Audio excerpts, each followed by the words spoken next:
Hello, നമസ്കാരം. Story മീഡിയയിലേക്ക് എല്ലാവർക്കും സ്വാഗതം. അപ്പോൾ നമുക്ക് ഇന്നത്തെ പത്തരമാറ്റിൻ്റെ കഥയൊന്ന് നോക്കാം കേട്ടോ. പത്തരമാറ്റിൻ്റെ കഥയിൽ നമ്മളെ നന്ദു ഇങ്ങനെ വണ്ടി പാർക്ക് ചെയ്തിട്ട് ഇങ്ങനെ ചെക്കിങ്ങിനാണ് നിർത്തിയിരിക്കുകയാണ്. അപ്പോൾ കുറേ നേരം നിൽക്കുമ്പോൾ കാണാം നമ്മുടെ അബിയും നവ്യയും കൂടെ അങ്ങോട്ട് വരികയാണ്. കാരണം കുത്തിത്തിരിപ്പുണ്ടാക്കാൻ വരുന്നത് തന്നെയാണ്. അപ്പോൾ അവിടെ വരുമ്പോൾ പറയും, നവ്യയെ കാണുമ്പോൾ അങ്ങനെ നമ്മളത് ചിരിക്കുന്നുണ്ട് കേട്ടോ. ചിരിക്കുന്നുണ്ട്. അപ്പോൾ നവ്യ വന്നിട്ട് പറയും, മോളെ ഞാൻ നിന്നെ കാണാൻ വേണ്ടി വന്നതാണെന്ന് പറയും. അപ്പോൾ എന്താ ചേച്ചി, എന്താ കാര്യം ചോദിക്കുന്നുണ്ട്. അപ്പോൾ പറയും, മോളെ നിൻ്റെ ആ വിവരങ്ങളൊക്കെ പിന്നെ മുത്തശ്ശൻ അറിഞ്ഞു എന്നറിയും. അപ്പോൾ ഇവിടെ ആകെ ഞെട്ട് കേട്ടോ. അപ്പോൾ നീയും അനിയും തമ്മിലുള്ള ആ വീഡിയോ മുത്തശ്ശനും മുത്തശ്ശിയൊക്കെ കണ്ട് ആകെ പ്രശ്നമായിരിക്കണം അനന്തപുരിയിൽ പറയും. അപ്പോൾ പറയും, അത് ആരാ ചേച്ചി കാണിച്ചത് വയ്ക്കുമ്പോൾ പറയും, അത് അനിയുടെ അമ്മനെയാണ്, ഇളയമ്മനെയാണ് അത് കാണിച്ച് കൊടുത്തത് എന്നൊക്കെ പറയും. അതിൽ മുത്തശ്ശനാകെ ദേഷ്യം പിടിച്ചിരിക്കുകയെന്ന് പറയും. അപ്പോൾ ഞാൻ പറയും, അതങ്ങനെ ഉണ്ടാവാനുള്ള സാഹചര്യം എന്താണെന്ന് ഞാൻ നിങ്ങളോടൊക്കെ പറഞ്ഞതല്ലേ എന്നറിയും. പക്ഷെ ഞങ്ങളോട് പറഞ്ഞുകൊണ്ട് എന്താ കാര്യം, മോളത് ശ്രദ്ധിക്കേണ്ടതായിരുന്നു എന്നറിയും. അനി എൻ്റെ പിറകെ നടക്കല്ലാണ്ട് ഞാനൊരു തെറ്റും ചെയ്തിട്ടില്ല ഇതിൽ എന്നൊക്കെ പറയും. അപ്പോൾ അബി പറയാണ്, അനാമിക ഒരു പാവം കുട്ടിയാണ്, അവളടുത്ത് കുറച്ച് പ്രശ്നങ്ങളുണ്ട് എന്നുള്ള, അവളൊരു പാവം കുട്ടിയാണ്, ഒരു പെണ്ണിനും സഹിക്കില്ല.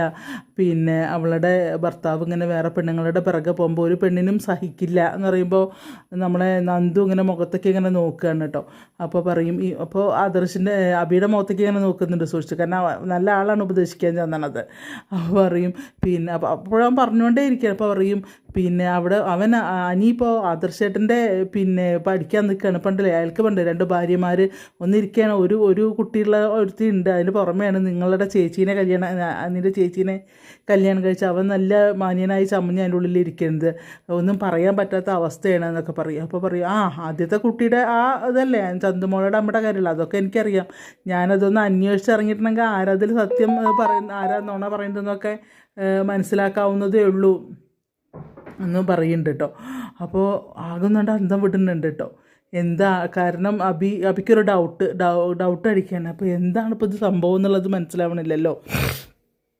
അപ്പോൾ പറയുന്നുണ്ട്, പിന്നെ എന്താ എന്നിട്ടെന്താ നീ ഇത് അന്വേഷിക്കാത്തത് എന്ന് ചോദിക്കുന്നുണ്ട് നവ്യ.